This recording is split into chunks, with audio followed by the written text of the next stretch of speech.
I want to thank Ellie because Ellie helped me after this recent spate of thefts and other kinds of intimidation and destruction.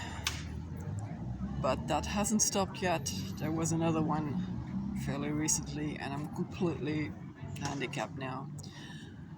But thanks to Ellie, I was finally able to buy new shoes that are actually shoes. And one of the two pairs that I bought at the time is currently the only pair that I can walk in without too many problems because of my foot problem.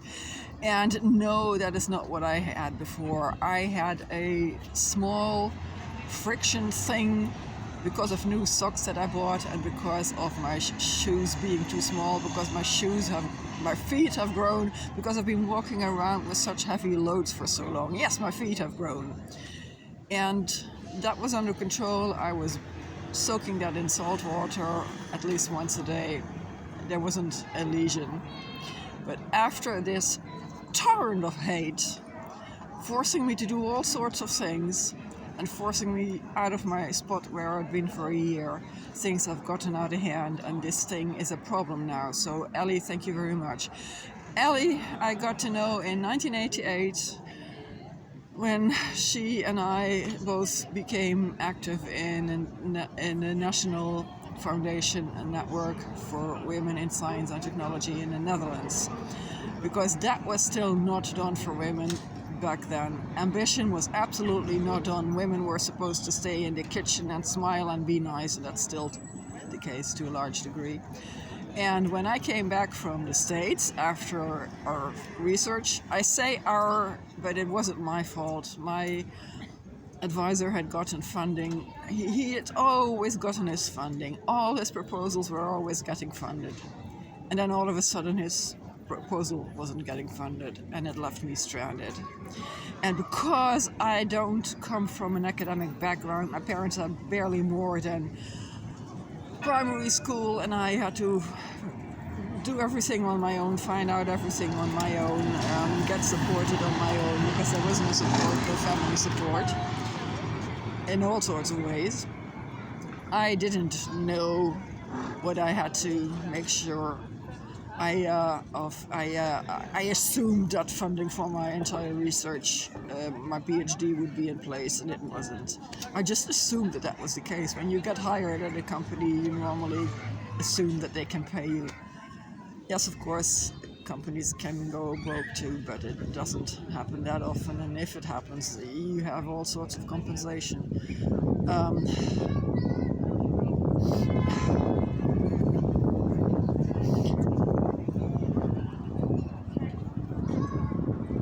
She helped me out too back then, and I had paid her back before she even realized it.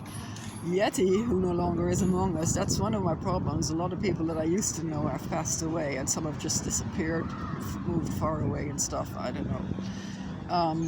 And apart from that, the hacking has completely destroyed my network. My LinkedIn got completely hacked to pieces. I should have shut it down the first time I noticed something was wrong. One of my oldest connections got replaced by a brand new connection. That was somebody in Brazil, and it didn't look as if that was actually somebody who I had worked with. But almost all my LinkedIn connections were people I had actually worked with. And this one too, except the name Arcades didn't show up in his profile or in his description or whatever. And when it had been, his profile had been, the connection had been replaced by somebody much younger, and a connection that was only a week old. That's when I should have shut down my LinkedIn. My entire life got hacked to pieces, and I've said before that what triggered this was saying to a guy who is a sadistic psychopath or whatever, with autism, perhaps, I don't know, that I don't like being powerless and that nothing would ever break me. That's what triggered him. But there was another thing. At some point he asked me whether he was allowed to have flaws. And I said, yeah, of course, everyone has flaws. Of course you're allowed to have flaws. And that's what was the go-ahead for him to try and destroy me. It's just a stupid game for him. I don't mean anything to him. I'm just a stupid game. It's just like he's at a computer trying to destroy, one of those puppets in the game.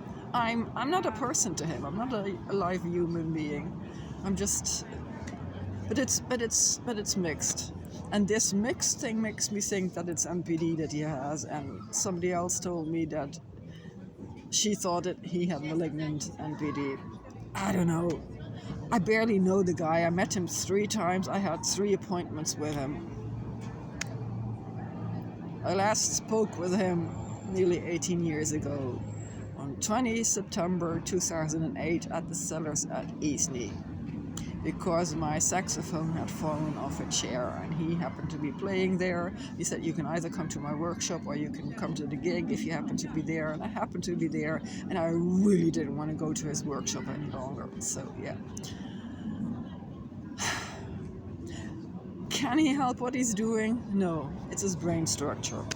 If you put these people in an imaging machine, medical imaging, you can see that their brains work differently.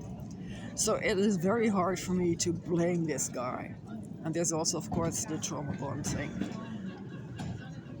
But that doesn't mean that I want this in my life. I want my life back. And thank you, A.C. Fisher, for having been the only person who believed me from the beginning. And so far the only person, I think, who's believed me, period. Because it all sounds just way too crazy. But the problem with this is that most people have absolutely no idea. I'm going to pause this. I'll pause myself. What IT is. They have no idea what's possible. Dutch police have just decided to start focusing on the cyberspace area, because 50% of all crimes involve cyberspace. They finally decided to start educating their staff, their officers, about what happens in the IT realm. They have no idea. In 2010, I had a trace route that showed that my business email was being diverted. You can't take that to the police because they have no clue what it is. They have no clue what it is. And people who... I've worked with all sorts of systems, I've done some programming, but this is way beyond my knowledge and capabilities. And once I got completely hacked to pieces, which I couldn't understand, because I didn't know that my logs were getting picked all the time and that my equipment was being accessed directly. Everything became useless. Everything just became useless. And I would like, if possible, to be able to assist people on the basis of my experiences and the knowledge that I do have, because I do have something to contribute. So I want somebody out there to listen to this and consider that. I'm once again not looking at the lens. That happens a lot. Because I've been basically completely useless as of the day I moved to Portsmouth. I've been climbing the walls, so when people say to me rustig aan, I want to hit them. Because any more rustig aan and I'm dead. I've been climbing the walls for so long, doing stupid stuff that got sabotaged. Well, it's not all been useless, of course not, but I'm like an idiot talking at a screen all the time because there's nothing else I can do. I have a very good brain. It's still working perfectly well. When I'm stressed, it works a little bit less well, but that's normal. That also happened to me in my 20s. My memory is fine. I've always had a super memory. It's probably a little bit less super than it used to be, but it's still perfectly fine. I can contribute my experiences and everything that I've learned. I used to tell people this and this and this. If you notice this on your phone, if you notice that the message count is higher than the actual messages, your phone has been hacked. I knew that way before it got announced everywhere. I knew that because it was happening on my phone. I could see it. I'm a scientist. I observe things. I make observations and I store them in my brain, and my brain tries to connect the dots, so to speak. Do I always have all the answers? No, I rarely have answers. I have more questions than answers. But questions help. Answers usually don't. People think they have all the answers, and they rarely do. That is a big problem in society. People thinking that they have all the answers and don't, because they don't ask questions. They don't ask, what if? What if she's not lying? What if she's trying to tell the truth? What if she's telling the truth? What if this is actually possible? It's too scary for people because it's too scary, and also people tend to still think in terms of fountain pens and horse-drawn carriages. They don't think in terms of zeros and ones, things that can be changed. Most of what we're doing these days, a lot of what we're doing these days, isn't tangible anymore. It can all be changed because it's just zeros and ones. It's electric pulses, it's light pulses, and that is what people don't grasp.